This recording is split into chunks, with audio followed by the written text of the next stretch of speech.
And it's very, very hard to take the resistance seriously because there's no resistance.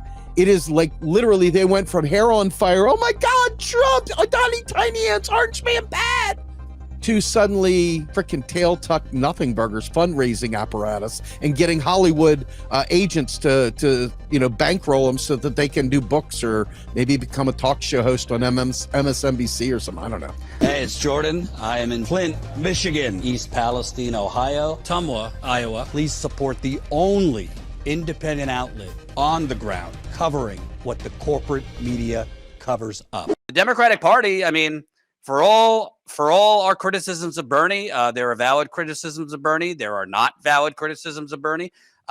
He's the only one, it seems, actually doing anything at the moment. I wish he wasn't going around the country trying to galvanize energy back into the Democratic Party. I think we should be trying to galvanize it outside. But anyway, an 83-year-old is doing more than the younger minority leader of the House. And frankly, even Rachel Maddow, of all people, a MSDNC sycophant of the Democratic Party, even she was kind of tepidly, sort of challenging Hakeem Jeffries last night. His answer did not exactly signify he sees that the house is on fire. Let's take a look. The other thing that Americans are stressed out about, though, right now, is that policy doesn't feel like it's the main conversation right now. It feels like we are in the middle of a ketamine-fueled, middle-of-the-night, autocratic power grab that is rendering Congress irrelevant, that's rendering policy irrelevant, and that's rendering the rule of law an afterthought, if not a joke, to those who are planning on staying in power indefinitely without benefit of further elections. I mean, it is not about, it is about a bad budget. That's one of the things you have to contend with. But the fight here feels like it's on a different scale than the kinds of legislative point-counterpoint stuff that I think Democrats and Republicans are used to fighting over.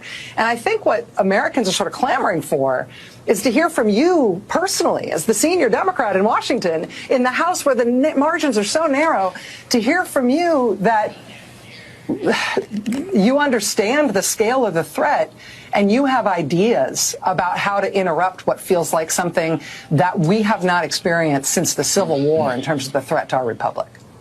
Well, it's certainly the case that we understand the scale of the threat. That can't be doubted. The CBC, which I'm a part of, definitively understands the scale of the threat. Our communities have been under siege, as you pointed out, since before the Civil War. I'm a direct descendant of those very communities, so we understand the struggle, the history, the strength of people like John Lewis, which we're going to channel. That's my experience. That's my personal experience. That's my family's experience. And so we understand. To be clear, we're two white guys, so I certainly have admiration for civil rights warriors. But what the fuck does that have to do with what's going on right now? He's the James Clyburn of the North. I don't take anything he has to say with any seriousness whatsoever. I want to say one thing about Bernie, though, real quickly. You know, when his good friend Joe Biden was busy shoving conservative crap down our throat, Bernie wasn't storming the country and fighting against it. He only fights against it when the other guys are in power, okay? The AOCs of the world, tuck tail when they're in power, but then suddenly they flash again. Hey, it's my turn back on stage. Hey, is this scene number 50? Oh, shit, I forgot my lines. I mean, it is kayfabe all the way. Kayfabe.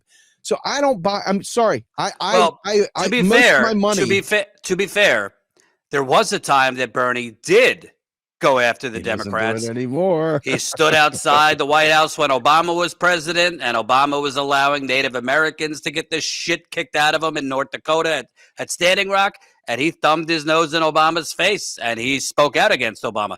But that was over a decade ago. You are 100% right.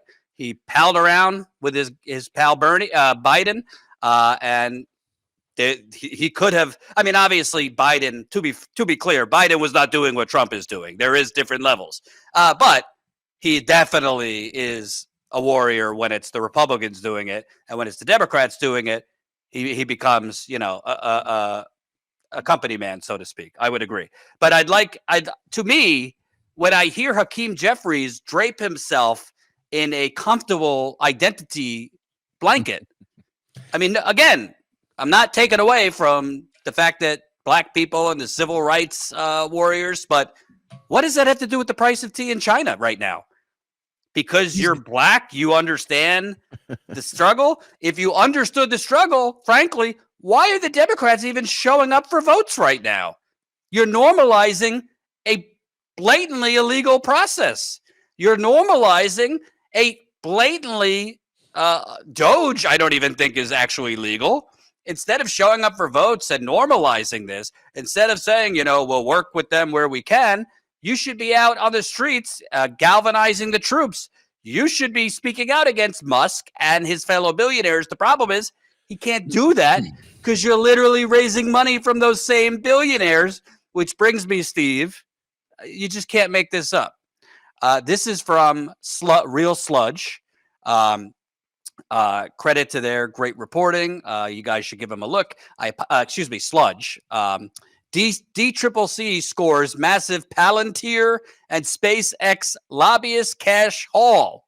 In January, House Democrats' campaign arm, the DCCC, raised more than $2.5 million from the top lobbying firm for two companies closely aligned to Trump and Doge, Palantir and SpaceX, which is Elon Musk's company, according to FEC filings.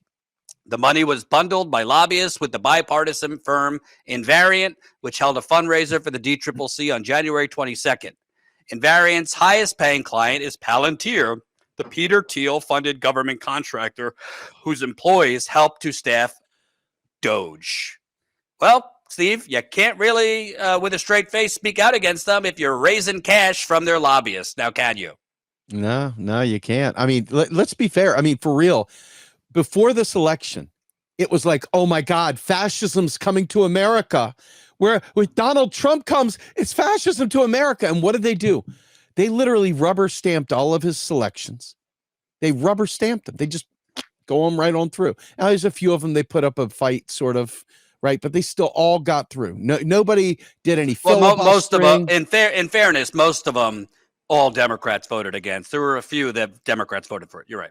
Did they get rid of any of the filibusters or any of the other things that they could do? Is there anything remotely they could do other than performative nothingness? I mean, it defies, like, it's like watching a bad B movie and trying to pretend you're watching the news or it's real or something like that. And it's very, very hard to take the resistance seriously because there's no resistance. It is like literally they went from hair on fire, oh my God, Trump, Tiny Ants, Orange Man bad, to suddenly like freaking tail tuck nothing burgers fundraising apparatus and getting Hollywood agents to bankroll them so that they can do books or maybe become a talk show host on MSNBC or something. I don't know. Oh, I love it when you give me a great segue. I'll go quick with this because I know you got to go feed the kids. So Morning Joe, and you might say, Jordan, who cares? Cable corporate media is shrinking in their influence. Well, not with the Democratic Party. MSNBC and Morning Joe is basically the Democratic Party. So I got to show you clips because they are, unfortunately, still setting the table for these corrupt corporate fucks. Steve, I don't know if you saw this clip. You're not going to believe who Morning Joe is starting to, put out trial balloons to be the 2028 candidate. Audience, get ready. Colin, if you can play that clip. Your latest piece in Fresh Hell has this line, and I do agree with you because I have noticed that since the election, most Democratic leaders have been stunned. One real exception to that has been Rahm Emanuel, who time and time again, with his language, strips things down to their bare essentials. And if let's say he's talking about DEI, or let's say he's talking about trans athletes, or talking about some of these hot button issues that Democrats fumble around on, Rahm he'll have a line for it, which is the Democratic Party is popular when they're the party of acceptance. They are unpopular when they're a party of authoritarianism on these social issues, or they're the party of advocacy, shoving all of these issues in Americans' faces, even when they don't want to. Acceptance, yes. Stern advocacy, no. Absolutely right. I mean, God, how much do I love James Carville, by the way. But Rahm, he knows how to communicate. And he actually says, the messenger is the message, because Democrats like to go on about, like, we have to get the message right. Well, the messenger has to be right, too. And Rahm is able to speak with clarity, which is so missing from the kind of mothballed, euphemistic verbiage, that the Democrats tend to speak in. And he says, Democrats tend to defend they defend the process instead of the results, and it's absolutely true. I mean, much though I love Elizabeth Warren, the sight of her sort of parading around with a sign saying, save our CPB, it's like, what's the next thing? Save our IRS. I mean, this acronyms and sort of, it's lame. It's lame. And Rahm is never lame. He has this amazing expertise, which is, of course, wildly out of fashion to have any expertise. But when you think that he was, chief of staff, that he was, ambassador to Japan, that he was mayor of Chicago, the guy has he's a practitioner. He's not an advisor, although he has been. He's a practitioner. He's been in the throes. Never let a good crisis go to waste. Here you go, baby. I cut the clip before she said, yeah, he'd be first on my list for 2028. I mean, without even getting to the whole, covering up the Chicago Police Department, murdering 16-year-old or 17-year-old Laquan McDonald. Remember 16 shots in a cover-up, where he covered that up before his reelection. Putting that aside for a second, which kind of is a deal breaker for me. She said, and I'm not even a fan of Elizabeth Warren, really, but the deal breaker for you is Elizabeth Warren uses acronyms for the CFPB, which, by the way, is a pretty popular agency that President Musk and Vice President Trump are cutting. So he's incredibly clear in his messaging. How so? He's incredibly clear he was pretty much, not that Obama had a spine to push anyway, but Rahm Emanuel, as Obama's chief of staff, was instrumental to pushing us towards Obamacare rather than single payer. If that's the kind of messaging you like, fellatio for the insurance companies, instead of actually being brave and having a spine to fight for, at the time, at least a public option if you were Obama, which is what he ran on. But this is what they're pushing. Rahm Emanuel, who pushed Chicago. I was like the gentrification on steroids. He beautified the Riverwalk and 5 blocks and left the whole rest of the city to burn. He, as I just said, covered up the murder of a 16-year-old kid that his police department killed. Oh, by the way, I didn't even mention CNN just made him a contributor. CNN just made Rahm Emanuel a contributor now that he's no longer ambassador to Japan. Because Biden made him ambassador to Japan. I mean, you can't make this shit up. And the DNC just elected, I don't really know much about him. He's got to be better than the last hack. Whatever his name is, Ken something, who said, no, the difference between us, we'll take billionaire money, just the good billionaire money, not the bad. I mean, Rahm Emanuel, here's the thing with Homeboy. He is just like Donald Trump. He's got the same sharp tone. He's got the same kick you in the nuts kind of attitude. That's why he was the whip. That's why he's always been the whip.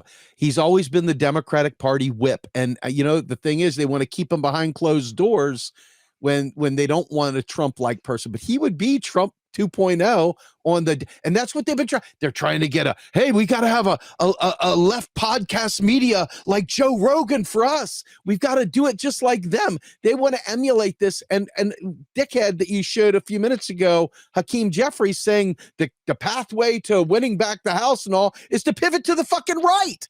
So, I mean, this plays right into their strategy. They have already set the stage. I'll be shocked if Buttigieg isn't part of this mix. I'll be shocked if Klobuchar isn't back.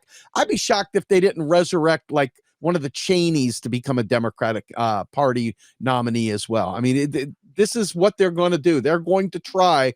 They still hate the left so much that their goal is to win over the disaffected right, which doesn't want fucking Democrat light. They want the real thing.